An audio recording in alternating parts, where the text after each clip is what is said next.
Yeah.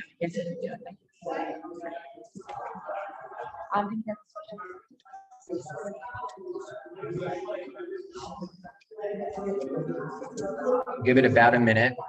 Everybody should have a copy of the handout, so just make sure that you do.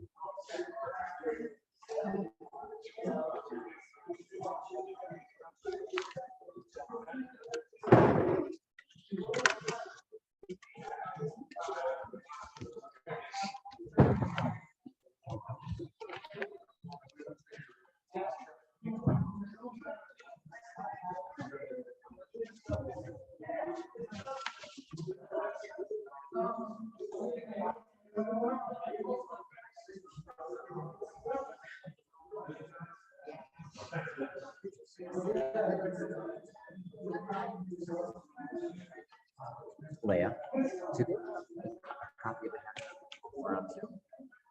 Does everybody have a copy? no, the people on Zoom. They all have. Oh, they Yeah, do? I said that. Oh, okay, great.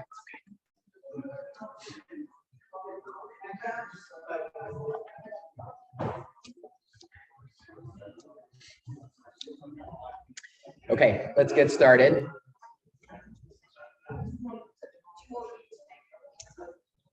So I want to not really pick up where we left off last time, but continuing the focus on Second Temple literature and the importance of Second Temple Judaism. Last week we talked about Bar Kokhba, but really Bar Kokhba is the immediate aftermath of the destruction of the Second Temple. So I want to pick up today and next time doing two things. One thing that I want to do is look at some of what we know about Second Temple Judaism, Second Temple literature.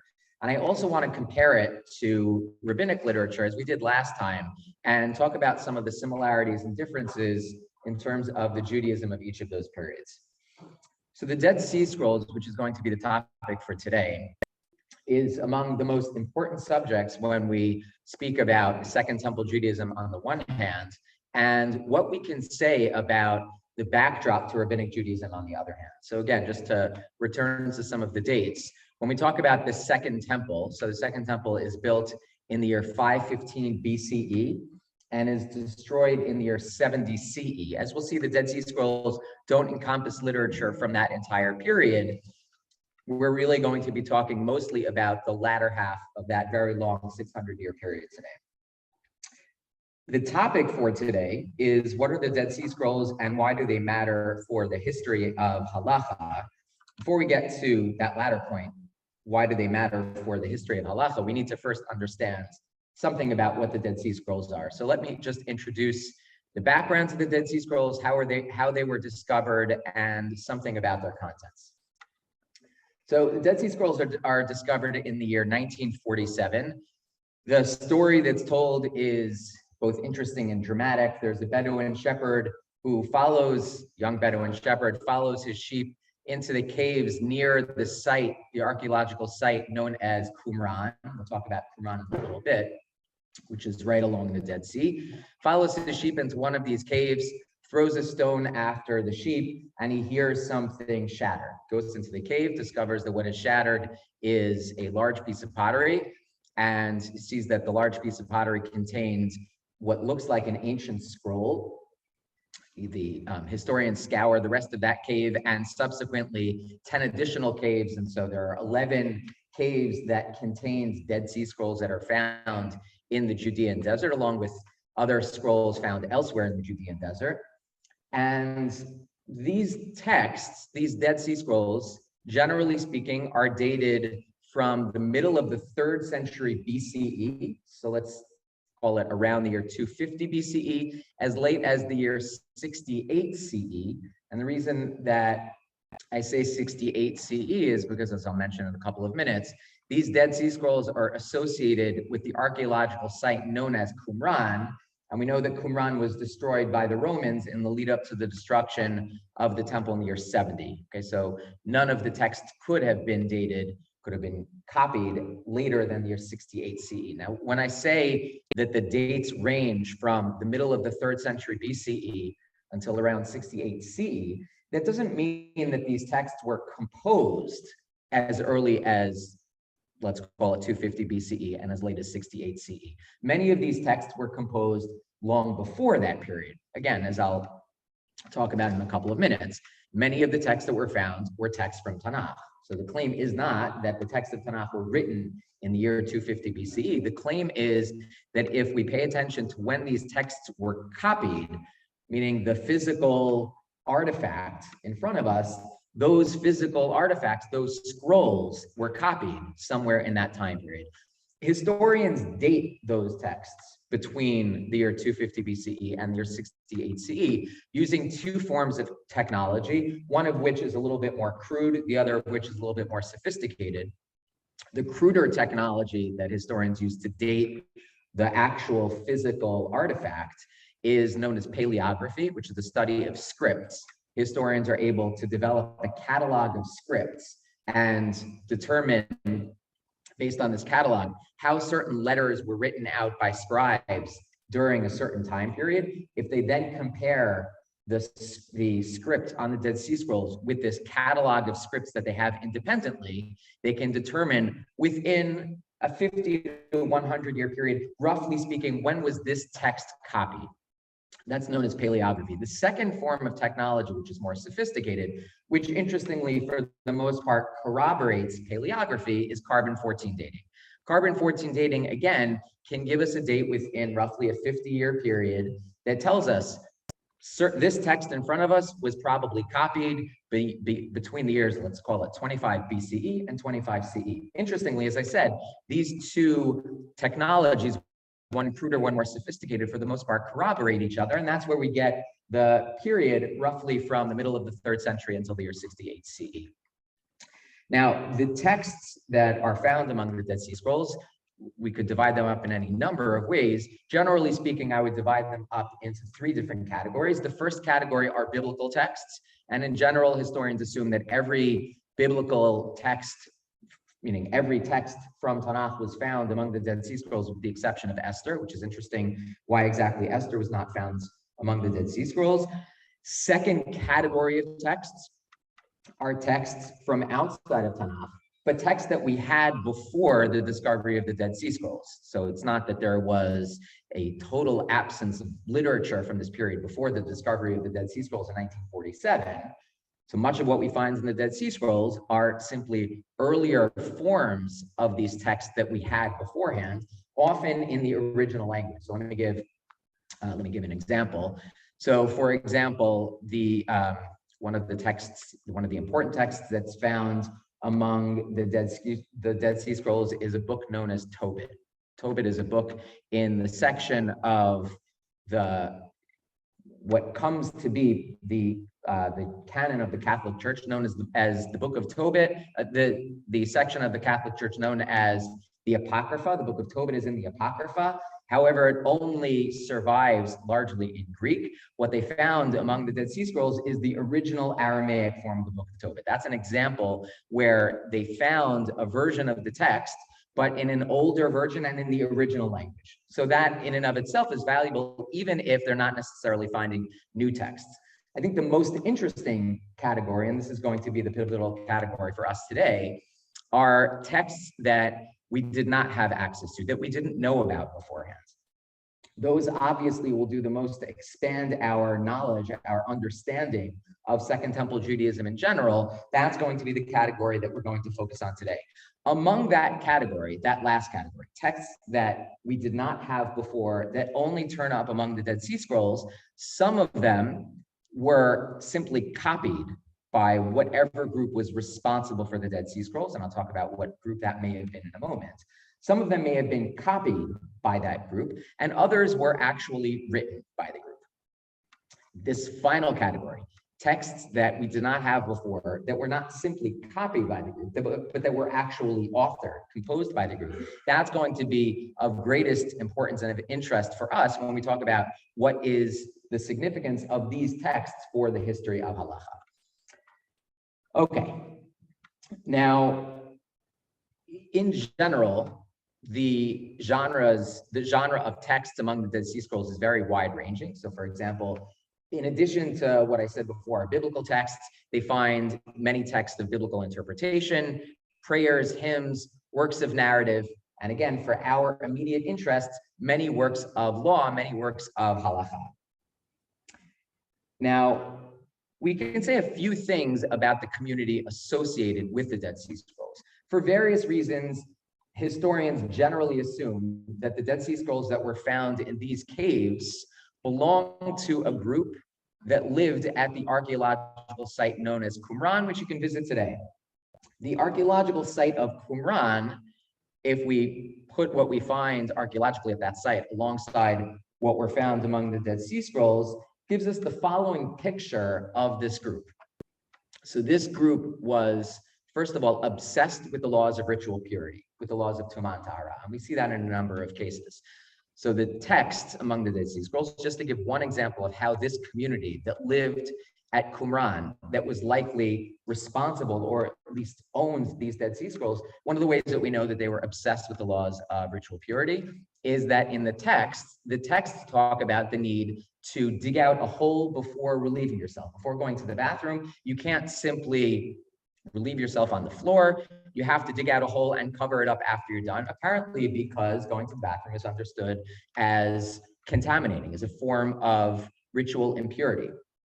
Interestingly, what they found at the site of Qumran, that's a prescription that's found in the Dead Sea Scrolls themselves. What they find at the site of Qumran is an actual toilet, and adjacent to the toilet was a mikvah, which means that immediately after someone went to the bathroom, before exiting, they would have to go into a mikvah because relieving yourself was understood as contaminating, as a form of contracting impurity. And so after leaving the restroom, before entering what seems to have been the dining room, you would have to go into a mikvah. Now, why is it that you would have to go into a mikvah between your exit from the bathroom and your entrance into the dining room? Because this community only ate all of their food in a state of ritual purity. So put in rabbinic parlance, this group ate all of their chulin in a state of tahara. What that means is that all of their daily food, not only sacred food, not only korbanot and other forms of food that are regarded as sacred, were all eaten in a complete state of ritual purity. How do we know that? Besides the fact that there are certain hints to it in the Dead Sea Scrolls, in the texts themselves, what they found at the site of Qumran in this dining room was hundreds of broken plates. Now, why did they find broken plates? Josephus talks about an earthquake that took place in that area in the year 30 BCE. So the assumption is that these plates would have been broken in this earthquake. But what's the significance of hundreds of plates? Why did they find hundreds? So in antiquity, the notion of individual plates for each person eating was a totally foreign concept. You would never have an individual plate. There would be a communal plate. This is the picture that we get from the Mishnah as well. Everybody would simply stick their hand in the communal plate and you would take the food that way. Why would they have individual plates, hundreds of plates for the people that lived at the site of Qumran? It's because they didn't want to come into contact with anybody else's hand, with anybody else's body, because the concern was if I want to limit my contact with potential forms of impurity, I don't want to actually have to touch anybody else. So therefore, individual plates were distributed, as remarkable as that would have been in antiquity.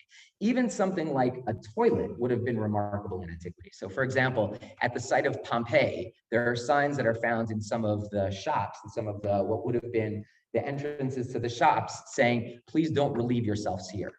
Meaning what would have happened at Pompeii is somebody would have felt the urge to relieve themselves, would have done so in front of the shop. And what the shopkeeper is requesting is that you do your business elsewhere. So even something like toilet privacy would have been remarkable. And again, that's because going to the bathroom was understood as a state, as putting yourself in a state of ritual impurity. At the archaeological site, again, the numbers vary, but somewhere between 12 and 15 mikvaot were found on this site. This is not a large site. This is a site that probably at no time could have housed more than a couple of hundred people. 14 or 15 mikvaot is a remarkable number. And if you look at the placement of these mikvaot, we again get the sense that this is a community that tried to keep out forms of impurity. So where were these mikvaot? Not only outside of the bathroom, not only outside of the dining room, but also at the edges of the community, because this community did not only regard other people as forms of impurity, impurity. Everyone outside of this group, if you weren't a member of this group, you were necessarily impure. You had no way of purifying yourselves. The only people, even if you went into a mikvah, any person outside of this sect did not have the capacity to become pure. And therefore, if you exited this site of Qumran, you had to immerse yourself in a mikveh before returning because you had necessarily become impure in the passage from inside to outside.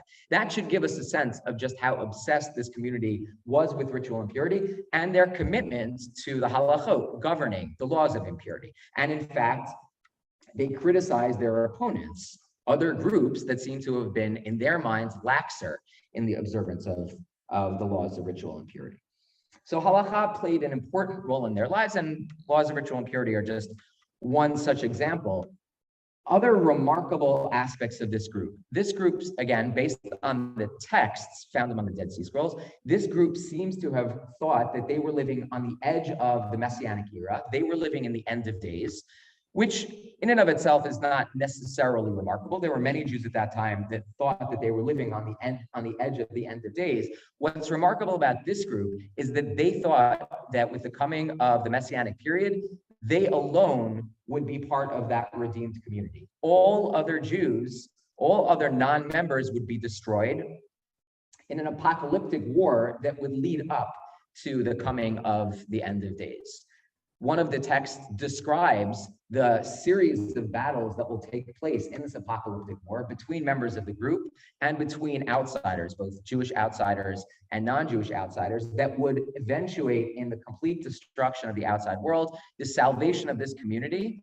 And this battle, this apocalyptic battle, was waged not only between members of the group and all outsiders, it was also being waged by angelic patrons of each of those groups. So this Dead Sea sect had an angelic patron who they referred to as the Prince of Light, the Angel of Light. Their opponents were known as the Sons of Darkness, and their angelic patron, appropriately enough, was the Prince of Darkness or the Angel of Darkness. So you can get a sense that this is a community that was extremely sectarian in outlook, that regarded all outsiders as condemned necessarily because they weren't members of this group. And you can understand, therefore, why they would have regarded the entire outside world as impure. If you regard everyone outside of your group as damned, one of the ways of limiting contact with the outside world, one of the ways of expressing your opinion of them is not only by saying you're going to be condemned in the end of days, it's also by saying in the present, you are completely impure. Yeah.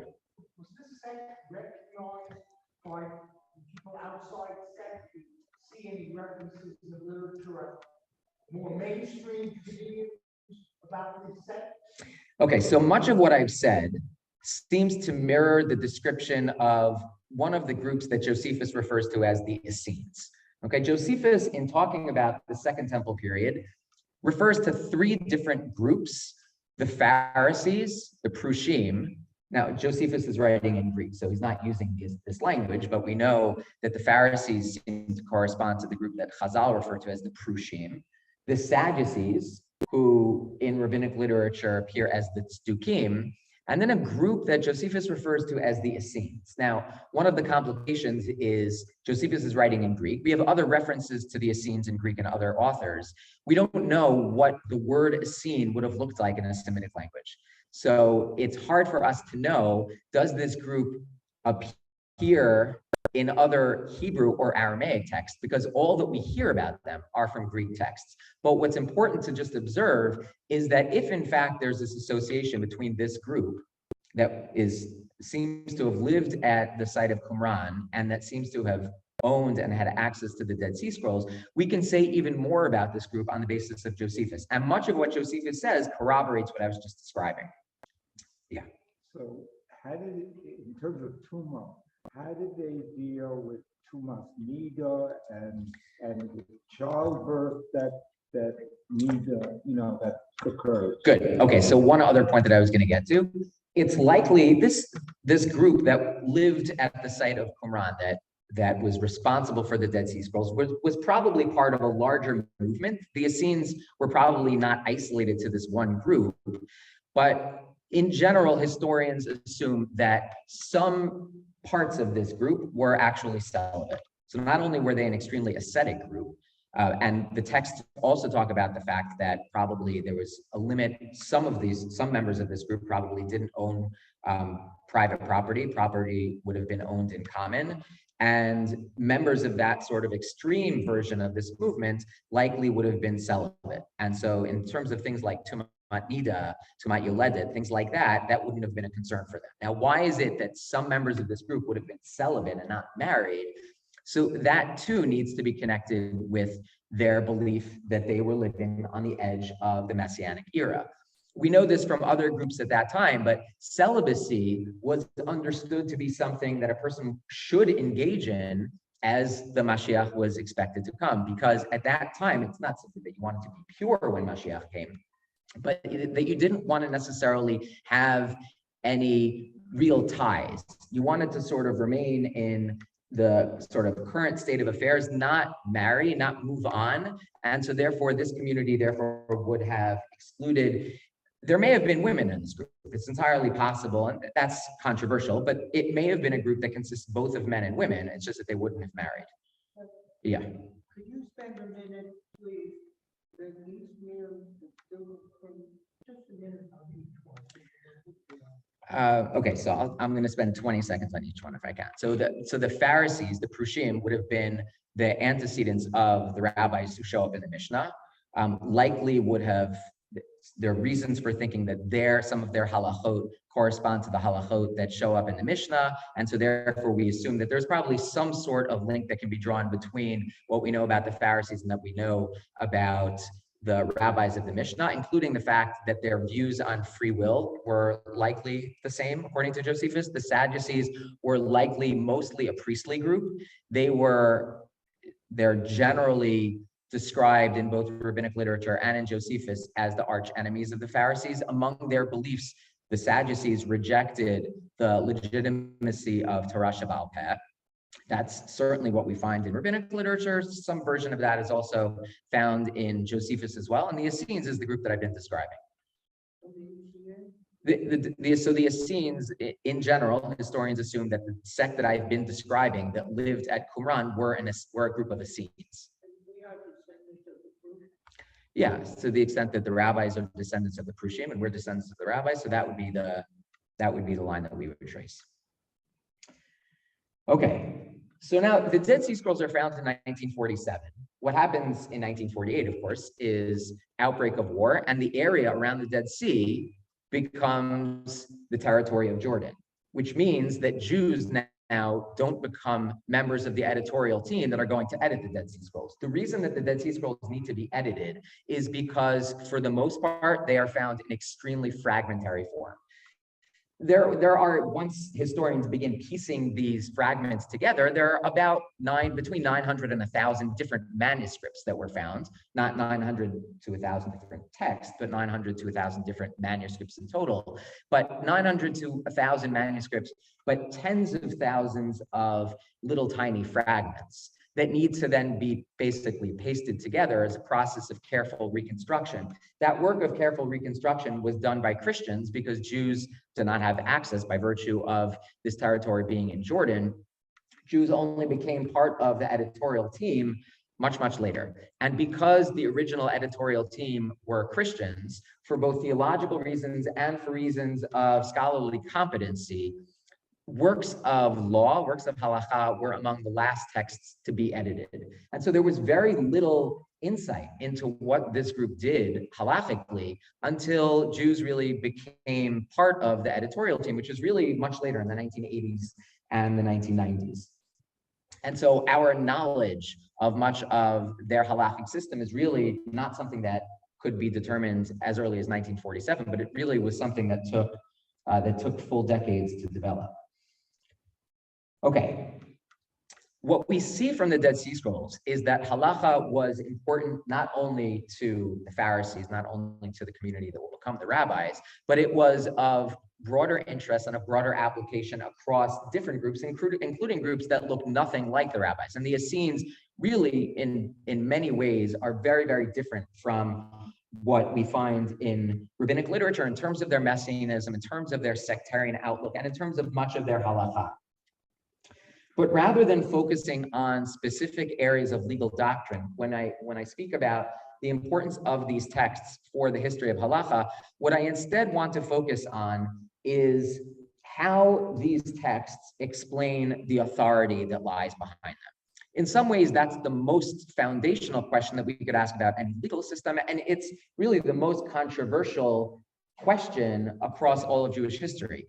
What is the authority that lies behind, for example, rabbinic halacha? Why is rabbinic halacha legitimate? Why is it authoritative? In some ways, the idea of there being two parallel systems, a Torah shebichtav and a Torah sheba'al peh, is what spawned schisms such as the Karaite Rabbinite schism in the Middle Ages. It's much of what lies behind the different relations, the complicated relationships between the different denominations in modernity and the post-Enlightenment period. And what I'm going to suggest is it's also something that can explain the differences even as early as antiquity.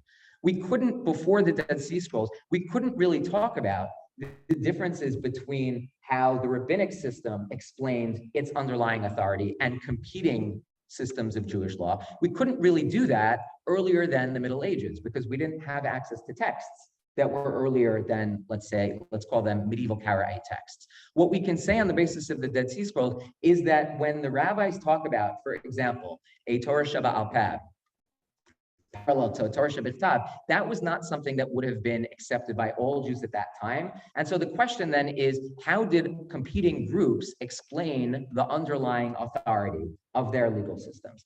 That question, understanding what is different about these other systems, will bring into sharper relief what is new and unique about what we find in rabbinic texts in the Mishnah. The Mishnah is a post-Second Temple text. Let's call the Mishnah around the year 200 CE. So we're talking about the earliest rabbinic text postdates the destruction of the temple by 125 plus years. So what is new in terms of the history of halacha about a text such as the Mishnah? In order to answer that question, we need to understand some of the background, the earlier history of halacha, and that's why I want to talk to the Dead Sea Scrolls. Okay, so let's get started with the texts. First text that we're going to be looking at is a text known as the Damascus document. I'm not going to give the background to this text other than to say this is the one text from among all the Dead Sea Scrolls that actually had been found before 1947. It was a text that actually was discovered in the Cairo Geniza. And what's interesting is that 50 years before the discovery of the first of the Dead Sea Scrolls, and what's interesting is historians at that time tried to determine who is responsible for this text. It's a text that looks very different at first glance from anything that we know from rabbinic literature. And so scholars began to isolate the various options. Was this possibly an early Christian text?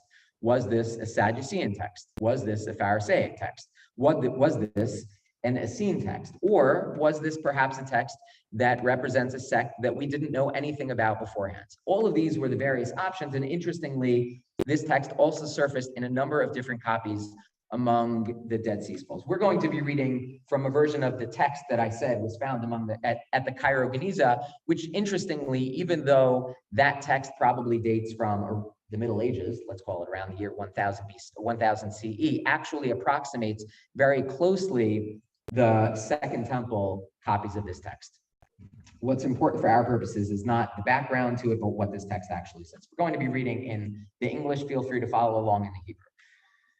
And now, sons, listen to me, and I shall open your eyes so that you can see and understand the deeds of God, so that you can choose what he is pleased with and repudiate what he hates, so that you can walk perfectly on all his paths and not allow yourselves to be attracted by the thoughts of a guilty inclination and lascivious eyes.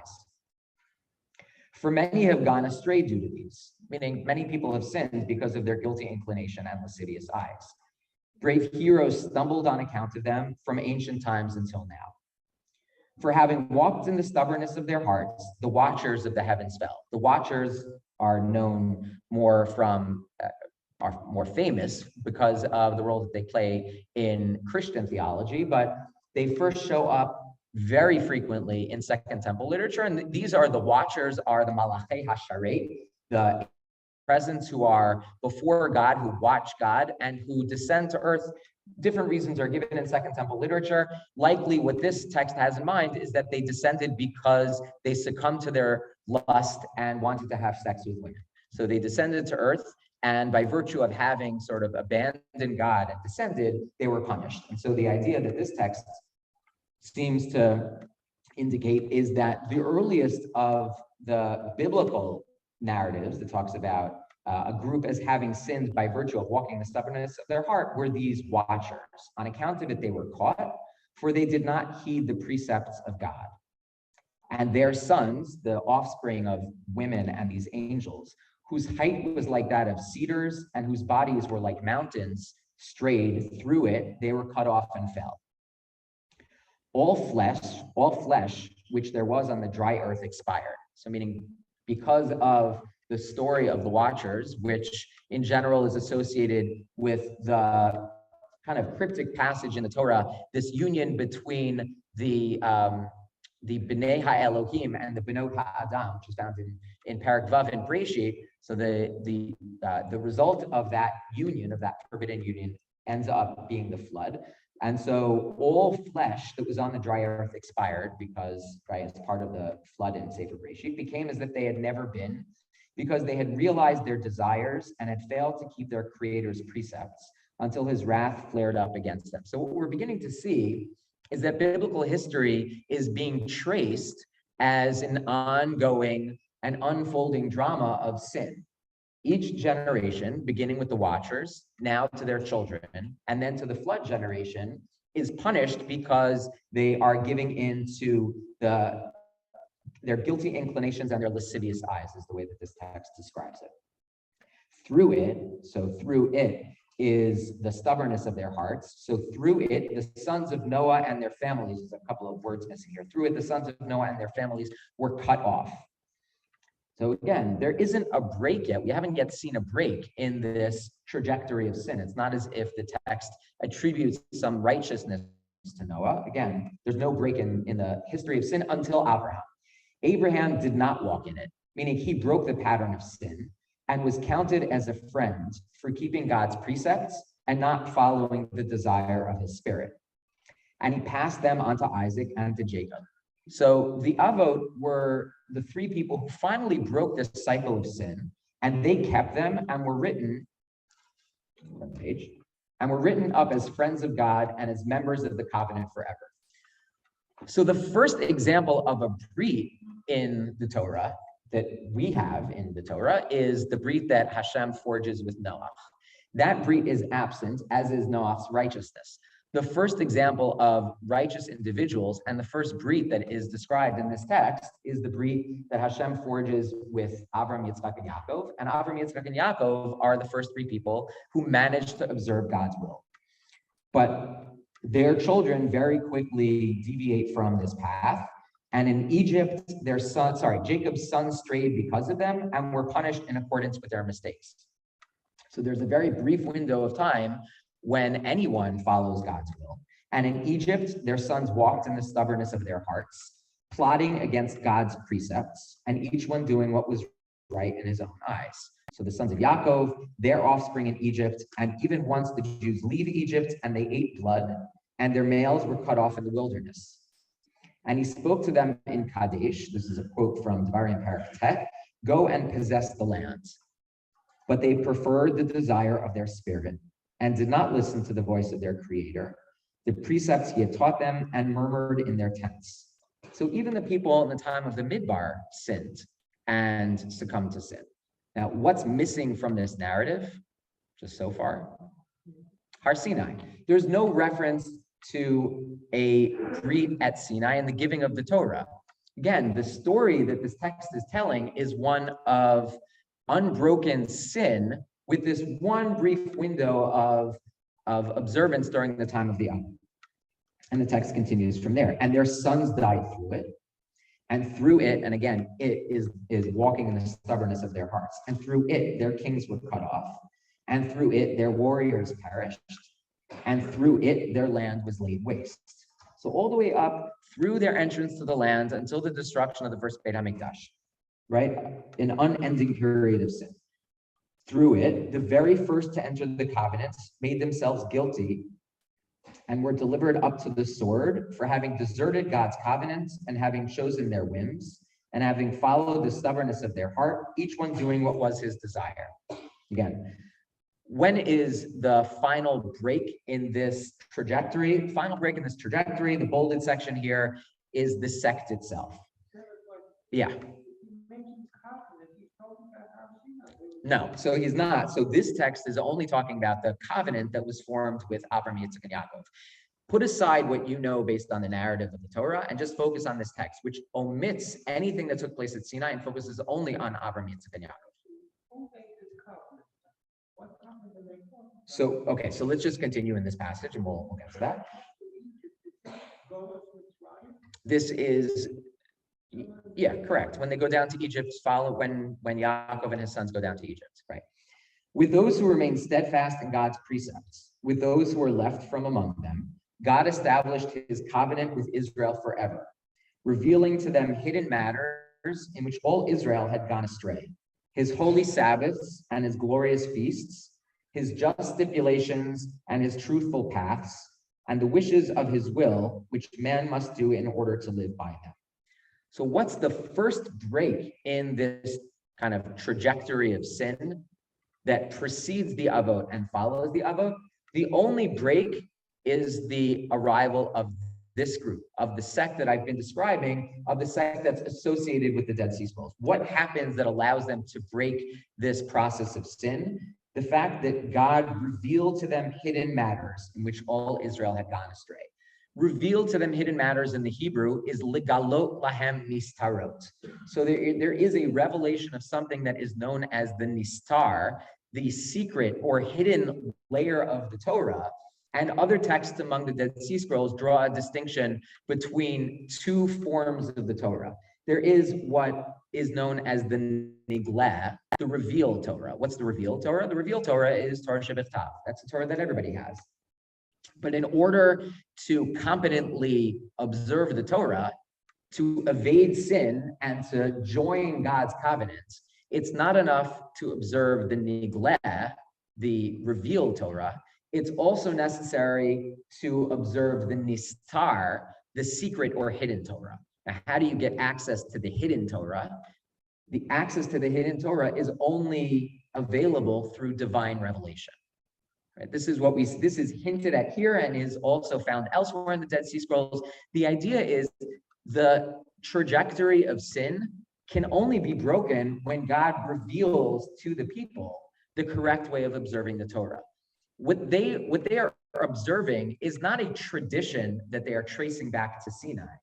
Again, notice Sinai is completely absent. There was never a time when the people actually observed the Torah.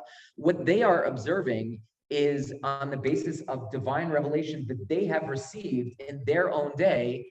Let's call it in the first century BC, first century C, right? In the time period that I've been describing, they received divine revelation that instructs them how to correctly observe the Torah and no other group. So why is it that every other group is going to be condemned, as I described before? Because the only way to avoid being damned is to know how to correctly observe the Torah. How do you know how to correctly observe the Torah? Only if God reveals through this kind of divine revelation of the Nistar what you need to do, right?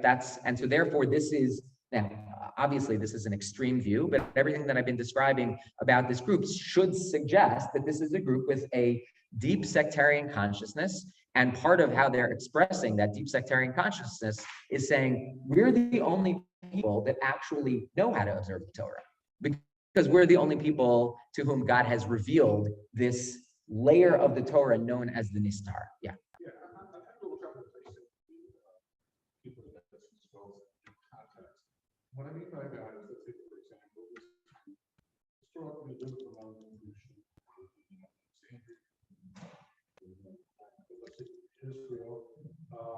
and we can study this to extract insights into public Judaism.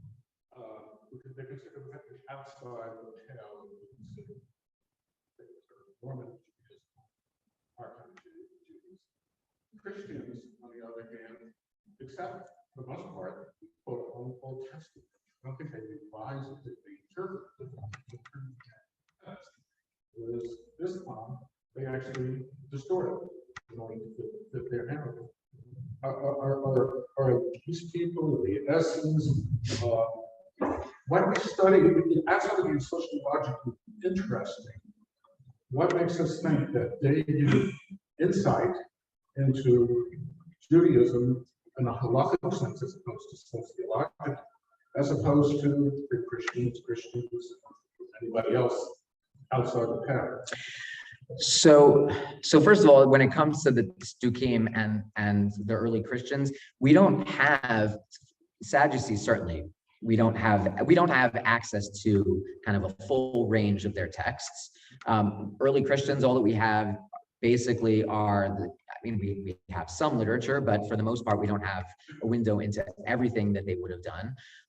What the Dead Sea Scrolls allow us to do is they allow us a window into what makes Chazal unique. So it's not simply sociological, but if we want to understand how are the rabbis different from other Jews, because there are a lot of other Jews running around who apparently were not before the rabbi, were not rabbinic. So what sets the rabbis apart? What can we say is unique about them within the history of halacha?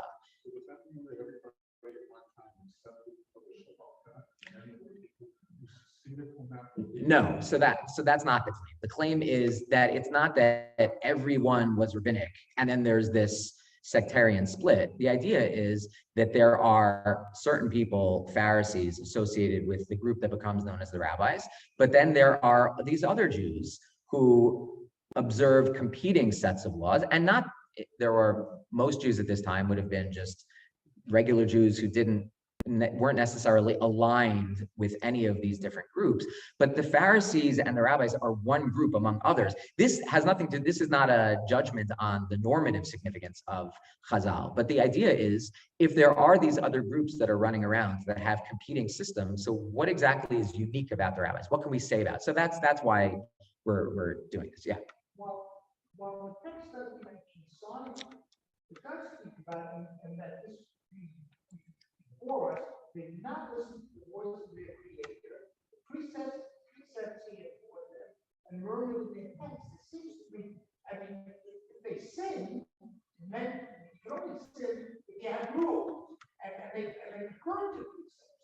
So somehow they had some type of revelation, small r, or something that they weren't listening to. Okay, so that's a good point. I don't think that this group denies that there was an event at sea. So it's not, I don't want to imply that this group denies the existence of a revelation. Right? That's how they would identify what this nigla was, this revealed layer of the Torah, was Torah Shebechtav. But the idea is they want to avoid the impression that something new happened at Matan Torah, because nothing new happened at Matan Torah. There may have been the giving of the Torah, but that didn't break this kind of trajectory of sin. So by omitting that, what they're doing very subtly, rhetorically, is avoiding the impression that something new happened there, right? Nothing new happened there because the Jews never ended up following God's word, even after the giving of the Torah. So, okay. Now, what I want to just observe about this text, this group, this sect, situates itself within the unfolding biblical history. They don't see themselves as living in a post-classical period. What they've done here is they've traced biblical history from the period before the flood through their own day, but they see basic continuity. They don't see themselves as living in some other period. To the contrary, they see themselves actually as the culmination of biblical history. Biblical history has been leading up to this moment. And what this group, in observing the Torah correctly, have actually renewed the brit that God forged with the Avot that had basically been abandoned since the time of the Avot. And so if we think about what is unique about this group, and we'll talk about how this distinguishes this group from what we'll see in rabbinic literature, What's noteworthy about this group is when this group thinks about itself historically, it thinks about itself within the context of biblical history. If biblical history is ongoing, you can understand for them why divine revelation would not have been remarkable. Divine revelation to them is just like divine revelation previously. There was divine revelation at Sinai. They wouldn't deny that there was such a revelation. There's divine revelation in the form of prophecy, and there's divine revelation of halacha to them in their own day. And one of the important differences that we'll talk about between this sect and the rabbis, and I think this will become clear when we get to some of the rabbinic texts, is that this group doesn't see itself as standing outside of Tanakh, as standing outside of biblical history. Okay, another Dead Sea Scroll text.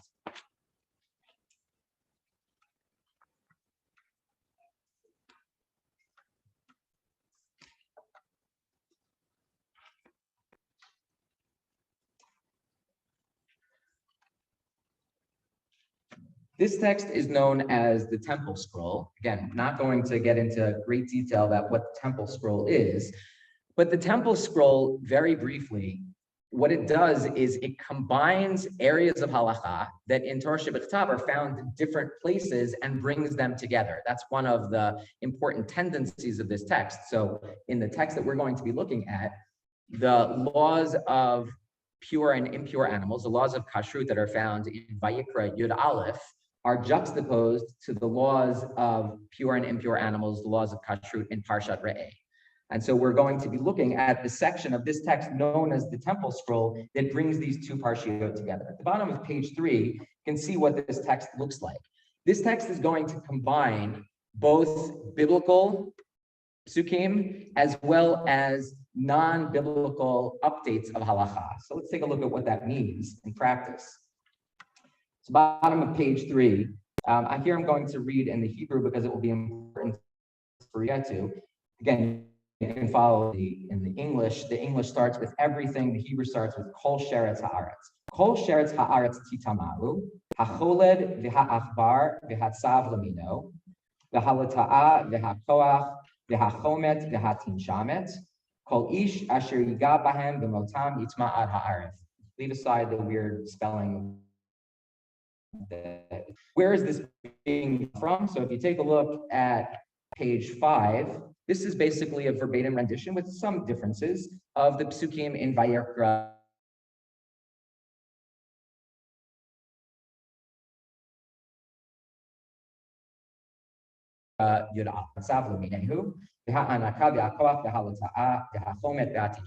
All forms of non-kosher animals.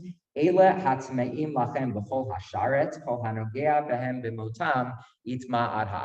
touch the dead carcass of any of these animals, you are rendered ritually impure. Okay, let's turn to the next page, page 4. Here we're starting in the Hebrew, the third line, the words v'chol hanogea, and in the English, on the 10th line starts with the word not in brackets. We're starting from the word and, which is at the end of that line. Okay, third line in the Hebrew. V'chol hanogea bahem b'motam yitma ad ha'arev, v'chabes b'gadav, v'rachat b'mayim, uva'a hashemesh v'taher. V'chol hanosei me'at motam u'miniv latam, or uvasar v'tziporen, v'chibes b'gadav, v'rachat b'mayim. So in the English, everyone who carries their bones, their corpse, the skin, or the flesh shall wash his clothes and bathe in water at sunset.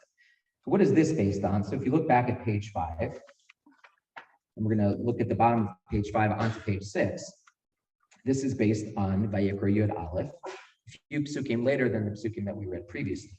V'chi yamut mina behema asher hi lachem le'ochla hanogea b'nivlata yitma ad ha'arev. If you touch the carcass of a kosher animal, you are rendered impure. If you eat of its carcass, again, you're rendered impure. What happens if you carry its carcass? Again, rendered impure if you do nothing more than carrying it.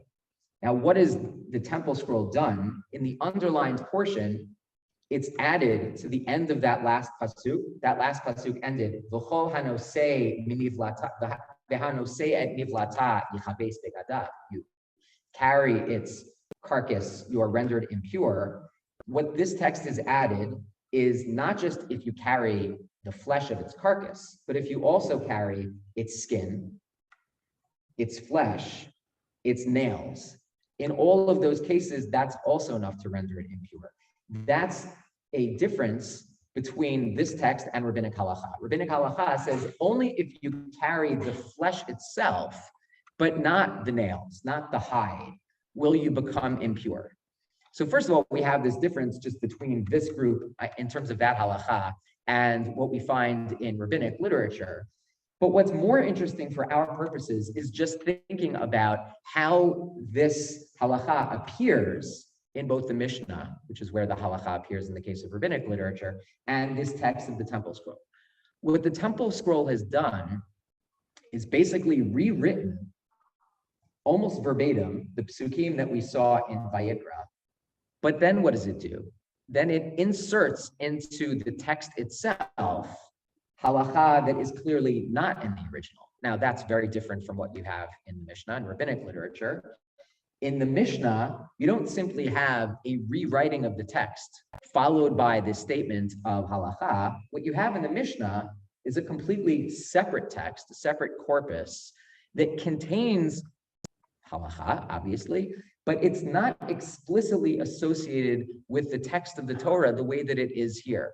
This is characteristic of the Temple Scroll, not only a bringing together of areas of halacha that show up in different sections of the Torah, but it's also incorporating within the text of the Torah itself halachot that are clearly not based in the Torah at all. Now, why is it that it would do that? Why would you have a text that brings together in this way halachot that are in the Torah with halachot that are clearly not in the Torah? If you look down on, we're not going to look further, but further down this column, the text, interestingly, imposes capital punishment on a judge who takes a bribe. And again, does that within the text itself. You wouldn't know without consulting a parallel text of Torah Shabbat that that's what's happening here. Why is it that you would find a text such as this one? So what I would suggest is this text as well reflects a certain discomfort, a certain anxiety with the sense that perhaps they're living in a sort of post-classical period after the conclusion of Tanakh. And so how do they deal with that discomfort? Namely, how do they deal with the fact that their halacha somehow isn't explicitly rooted in the text of the Torah, right? It implies somehow a gap, a distance. What they do instead is they insert their halachot into the text of the Torah with the result that their halachot were actually also part of the original revelation at Sinai. You can see that very clearly in the bolded text, but the bolded lines that follow where we just left off. V'hizhartem et bnei Yisrael mikol hatumot. This is a rewriting of psukim that we have in the Torah. V'lo yitamu bahem, and this is in addition to the text. Asher ani magid lecha bahar hazeh. So Asher ani magid lecha bahar hazeh, God speaking to Moshe, receiving this Torah, says, warn Bnei Yisrael about these laws of ritual impurity that I have told to you on this mountain. Asher ani magid lecha bahar hazeh means this whole temple scroll, in addition to Torah Shebichtav, was actually given at Sinai as well. Torah Shebichtav is actually an incomplete version of the one revelation that was given at Sinai. If you want to know what was given at Sinai, you actually need the temple scroll. And you need the temple scroll for this group because the group doesn't want to kind of admit that their halachot are distant, are remote. So what do? They hide behind the text and say, actually, our body of halacha is just part of the wider revelation that was given at Sinai. Yeah.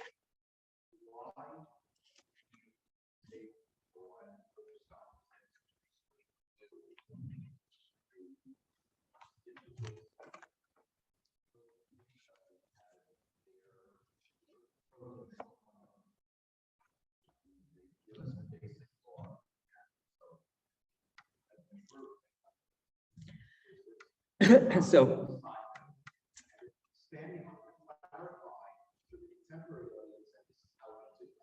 the difference between something like a proto Shulchan Aruch and this text is that if you look Shulchan Aruch, any body of halacha, beginning with the Mishnah, there's a clear distinction being drawn between Torah Shebichtav and what you have in the text of Mishnah, text of Shulchan Aruch, etc.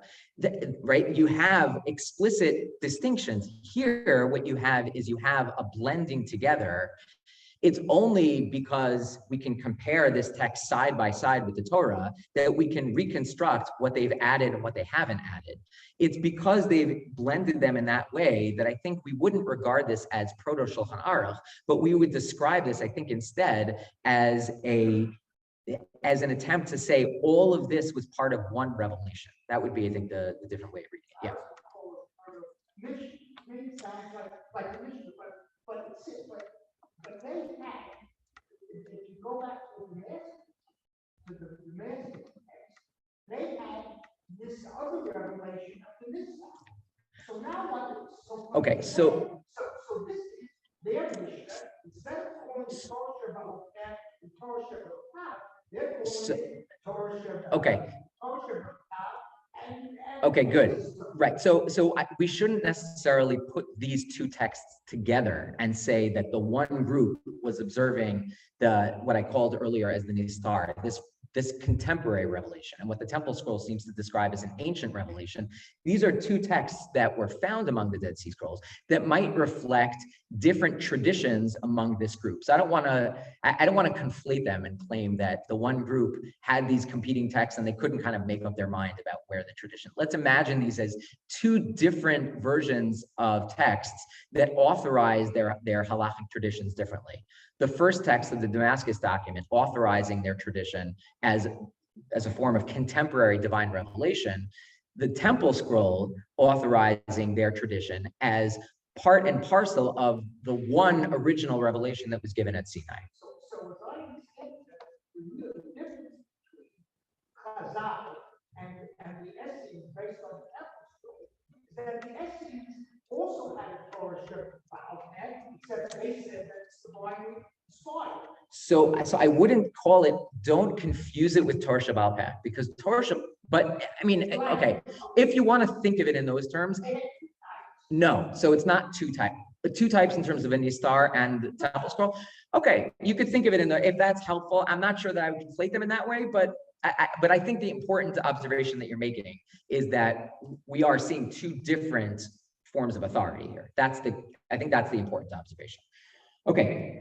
Having seen what I think are the important views among the Dead Sea Scrolls, let's now turn our attention to the Mishnah and to subsequent literature in order to understand what is unique, novel, and different about what we have in rabbinic literature.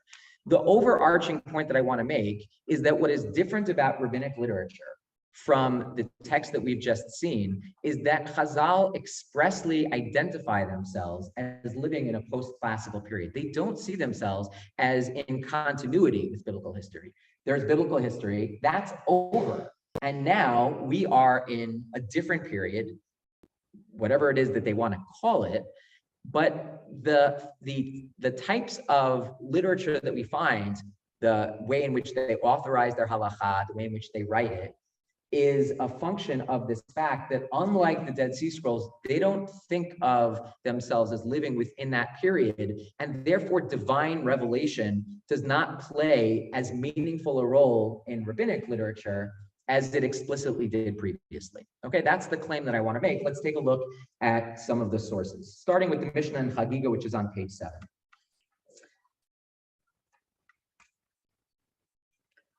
Heter nidarim porchin ba'avir. So the halachot of the dissolution of vows fly in the air. Ve'ein lahem amashi smoku. They have very little in Torah Shebichtav to ground them. There's very little in Torah Shebichtav that can serve as the root, as the authorizing root for the laws of Heter nidarim.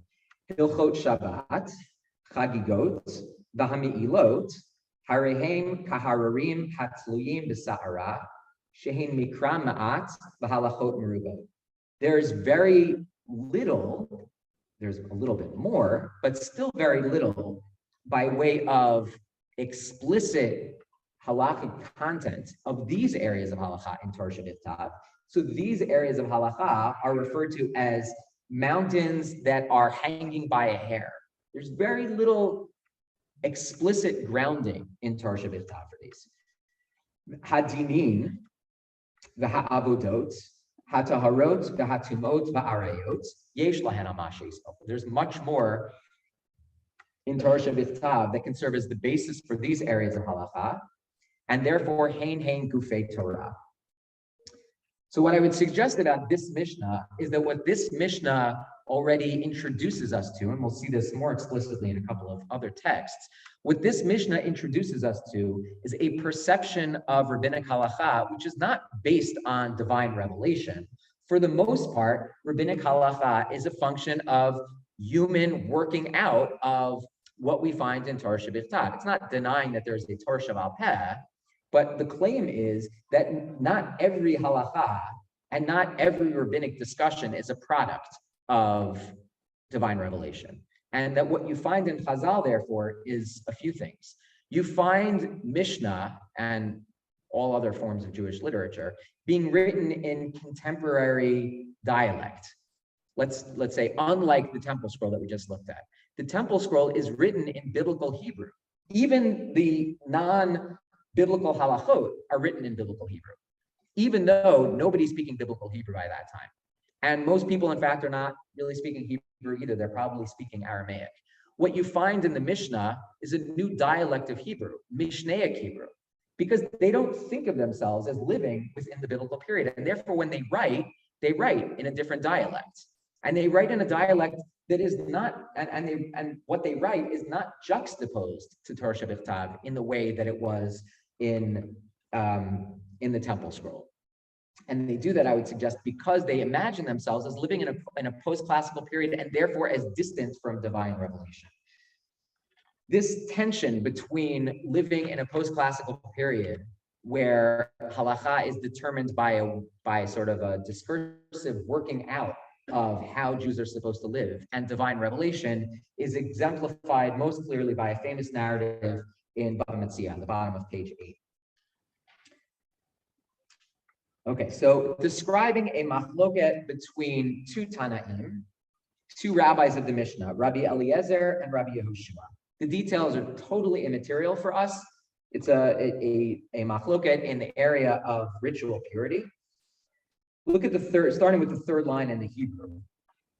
Heshiv Rabbi Eliezer kol tshuvot sheba olam. The English begins at the top of the following page. V'lo kiblu heimenu. In order to justify his position, he offered a lot of answers, a lot of justifications. Amar lahem im halacha kamoti charuv ze yochiach.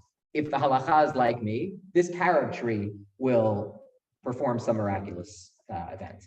Ne'ekar charuv mimikomo. The carob tree is uprooted from its place. Carob tree proving miraculously that Rabbi Eliezer's position is correct. Amrulo ein mivi'in ra'aya min hacharuv. You can't bring proof from a carob tree. Chazar v'amar lahem im halacha kamo.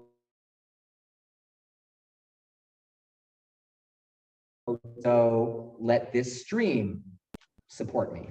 What happens? The stream now goes in reverse. Again, a miraculous event that supports Rabbi Eliezer's position. Amrulo ein mivi'in ra'aya me'amat hamayim. All of his opponents, comprising the rest of the yeshiva, say, you can't bring a proof from this sort of miraculous incident. He continues. Amar lahem im halacha kmoti kotzlei beit hamidrash. Let the walls of the Beit Midrash support me. What happens? He too kotzlei beit hamidrash lupol. So the walls of the Beit Midrash begin to incline. Again, miraculous support for Rabbi Eliezer's position, and Rabbi Yehoshua, who in this case is his sparring partner, says to the walls, Im talmidei chachamim menatzchim ze et ze b'halacha. If you have rabbis who are competing with each other in the area of halacha, atem mativchem. What role do you, walls of the Beit Midrash, have to play?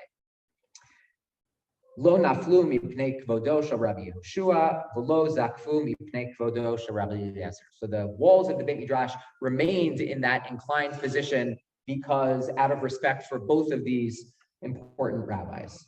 And now is sort of the climax of the story. Finally, Rabbi Eliezer says, Im halacha kamoti min hashamayim yochichu. Let God himself call out in support. Yatzta bat kol ve'amra malachem etzel Rabbi Eliezer shahalacha kamoto b'chol makom. God now cries out. Heavenly voice cries out. Rabbi Eliezer is always right. How is it that the rest of the yeshiva can take issue with his position? That seems to be the ultimate proof, right? God himself now is being invoked and supports Rabbi Eliezer. Amad Rabbi Yehoshua al Raglav Amar Lo Bashamayim. He quotes a pasuk from Sefer Dvarim. It is not in heaven. What does that mean? My Lo Bashamayim Amar Rabbi Yirmiyah Shekvar Nitna Torah Mehar Sinai Ein Anu Mashkichin Bevat Kol. Now that the Torah was given at Sinai, we don't pay attention to heavenly voices anymore. What do? Shekvar katavta b'har Sinai b'Torah acharei rabim lahato. You wrote in the Torah that how do we determine the correct halacha? By following the majority. So this is a remarkable statement that Rabbi Yehoshua makes here, which is that even even the rabbis, that even God himself gave the authority to the rabbis to decide halacha, not through access to divine revelation. It was in God's initial revelation that God withdrew himself and said, I have no role to play in the halachic process. How does the halachic process get worked out? The halachic process gets worked out by rabbis debating and by coming to some sort of consensus by taking a vote. It's machloket that determines what the halacha is, and God himself authorized that sort of process already at Matan Torah. Okay, you can feel free to look at the other texts at your leisure, but the overarching point that I want to make, and that I think is exemplified very well in this text, is that for the rabbis living in this post-classical period, the predominant mode of halachic authority, Torah Shabbal Peh, was important, but the entire corpus of halacha was not authorized as something that went back to Sinai.